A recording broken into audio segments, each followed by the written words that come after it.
호세아서 9장은 이전에 이스라엘 백성들과 하나님과 맺었던 그 관계 속에서 나타난 일들을 가지고 지금 현재 이스라엘을 지금 심판하고 또 저주하는 내용입니다.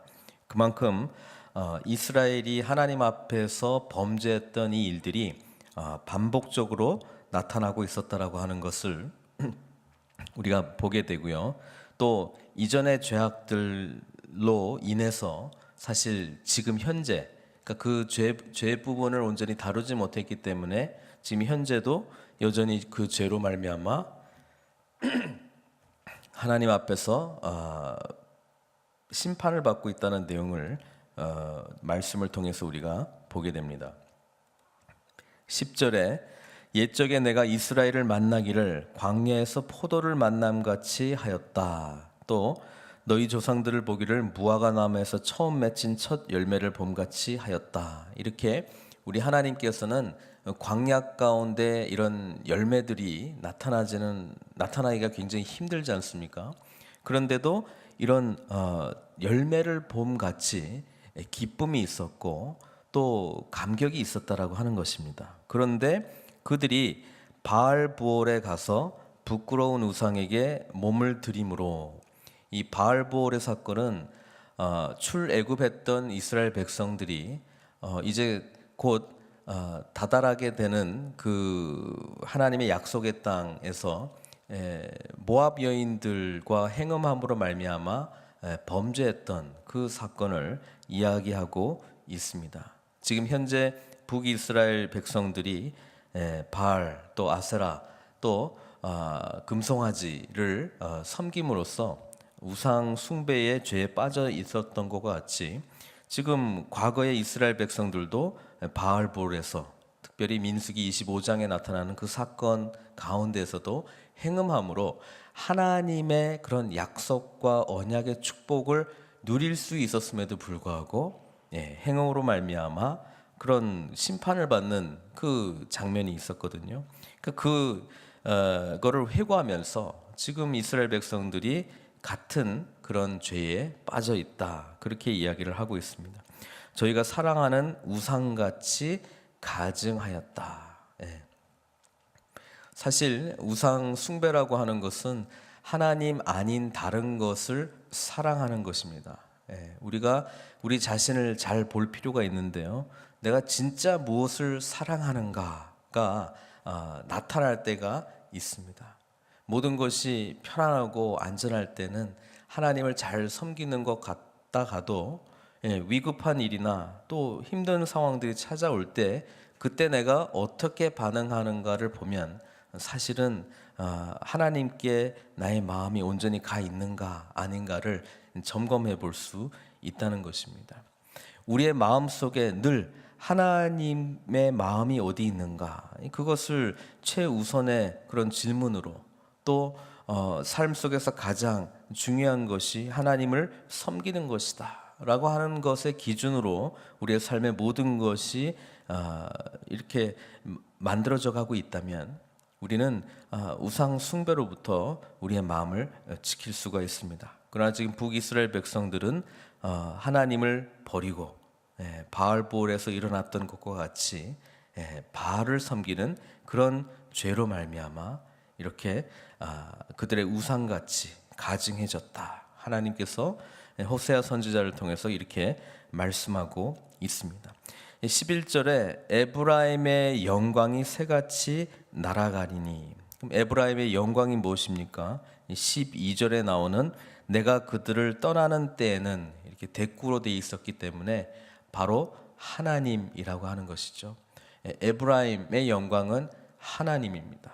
하나님의 택한 백성들의 영광은 결국 하나님의 임재 가운데 그들이 하나님의 실제 가운데 나아갈 때에 나타나는 것이다. 그렇게 이야기를 하고 있고 이 하나님의 영광이 새같이 날아가리니 그러니까 떠나게 되는 거죠. 죄로 말미암아 우상 숭배의 죄로 말미암아 이제 떠나게 되는 건데 여기 연결되는 표현이 뭐냐면 해산하는 것이나 아이 베는 것이나 임신하는 것이 없으리라. 우리 하나님은 생명이십니다. 따라서 하나님의 백성은 하나님의 이 생명력을 세상 가운데 나타나야 되거든요. 그런데 하나님의 영광이 떠났기 때문에 이제는 하나님의 생명이 그들 가운데 나타나지 않는다라고 하는 그런 표현으로 지금 11절부터 이 죽음과 관련된 이 저주의 심판들이 계속적으로 말씀되어지고 있습니다. 12절에 그들이 자식을 기를지라도 내가 그 자식을 없이 하여 한 사람도 남기지 아니할 것이라. 내가 그들을 떠날 때는 그들에게 화가 미치리로다. 하나님께서 그렇게 귀하게 여기셨던 광야에서 무화과 나무에 맺힌 첫 열매나 포도를 만남 같이 그런 기쁨이 이제는 완전히 정반대의 저주, 분노의 감정으로 지금 그들에게 임하는 것을 말씀을 통해서 보게 됩니다. 마침내 13절에는 결국 죽음이죠. 생명이신 우리 하나님을 떠난 삶은 결국 죽음의 삶이라고 하는 것입니다. 내가 보건대 에브라임은 아름다운 곳에 심긴 두로와 같으나. 그렇죠. 하나님께서 이스라엘 백성들에게는 정말 주 안에서 하나님 안에서의 복된 삶을 원하셨습니다. 그러나 이제 하나님을 떠나버렸기 때문에 그 자식들을 살인하는 자에게로 끌어내리로다. 이게 얼마나 안타까운 일입니다. 이스라엘 백성들은 자기가 좋아하는 것, 사랑하는 것, 그것이 이제 우상 숭배를 향해서 나아가고 있는데 그렇게 하나님께서 내버려 두는 것 자체가 뭐예요? 죽음으로 가는 것과 동일한 것이다. 이렇게 이야기를 하고 있습니다. 우리 믿는 자들은 하나님을 떠난 삶에서 만족과 생명을 결코 얻을 수 없다는 것을 성경은 말씀해 주고 있는 것이죠. 계속해서 자식, 태 이런 것이 없다는 것을 하나님과 이스라엘의 관계가 깨어진 것과 연결해서 계속 말씀하고 있습니다. 14절입니다. 여호와여 그들에게 주소서 무엇을 주시려 하나이까? 스스로 묻고 대답하고 있는데요. 아이 배지 못하는 태와 젖 없는 유방을 주시옵소서.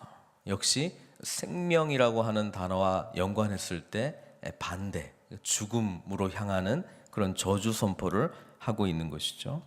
15절 그들의 모든 악이 길갈에 있으므로. 또다시 길갈이라고 하는 장소가 등장합니다. 이스라엘의 역사 속에서도 이곳은 하나님의 언약의 축복의 장소이기도 했고 또 지금 이 축복의 장소가 또 저주의 장소가 되기도 합니다. 길갈이 어떤 곳입니까? 이제 약속의 땅으로 들어가게 되었을 때 그들이 여기에서 요단강을 건넌 그 12 돌을 세움으로써 기념비를 세웠고 또 첫 번째 할례 언약을 맺었던 곳이기도 하고 또 약속의 땅에 들어와서 첫 유월절을 지킨 곳이기도 합니다. 할례 언약은 하나님과 이스라엘은 이제 언약 백성이다라고 하는 그런 표징 아닙니까?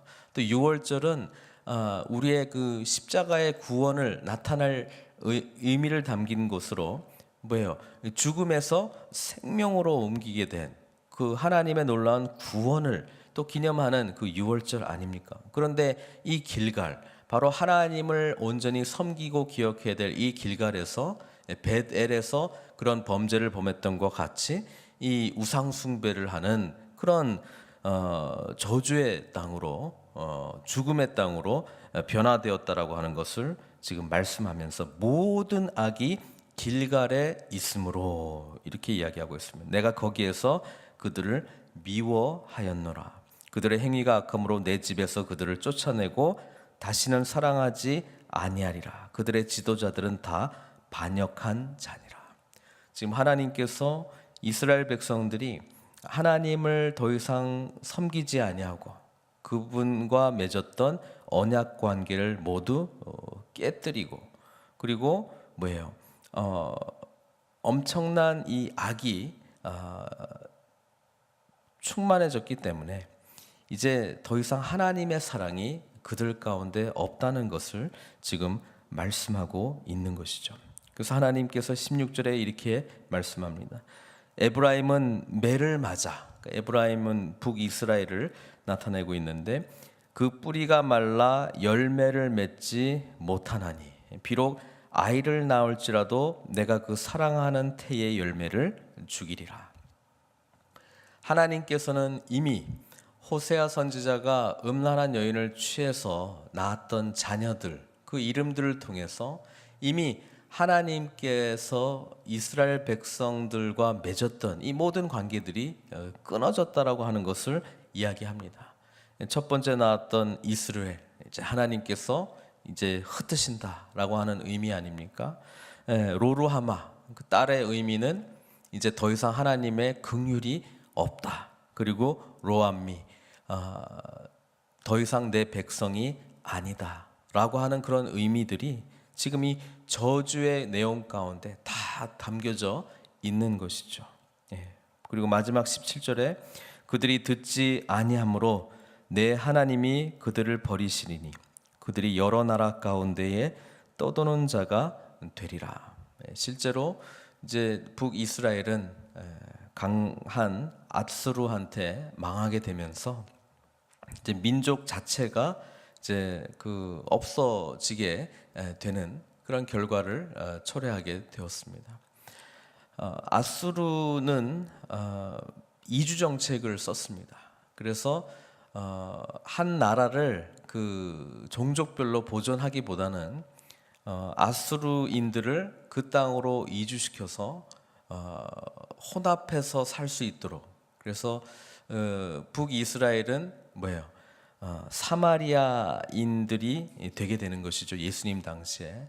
왜냐하면 유대인들과 또 아수르인들이 이렇게 결혼하게 만들고 또 다른 곳으로 이주시키고 하는 이런 정책을 통해서 그 민족 자체의 그 정체성을 이제 없애는 그런 정책을 펼쳤습니다. 그 17절에 나오는 말씀대로 이루어지는 거죠. 그들이 듣지 아니하므로 내 하나님이 그들을 버리시리니 그들이 여러 나라 가운데에 떠도는 자가 되리라.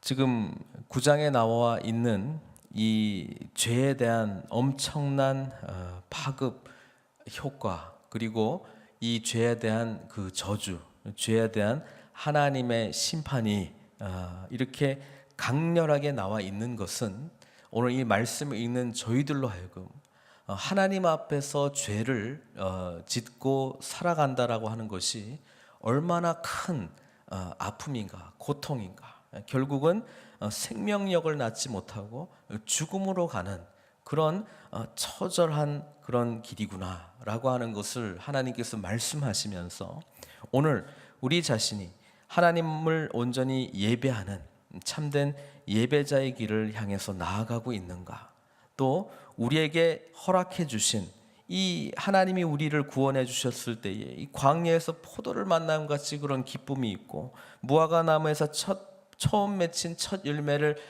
만났을 때처럼 그런 감격이 있었는데 그 감격과 그 은혜를 우리 하나님과의 깊은 관계 속에서 계속적으로 맺어가고 있는가, 또 하나님의 영광, 하나님의 임재 가운데에 붙들린 삶을 살아가고 있는가, 이 여러 질문들을 우리가 스스로에게 질문하면서 하나님께서 우리에게 주신 생명의 길을 향해서 늘 나아가야 될 줄로 믿습니다.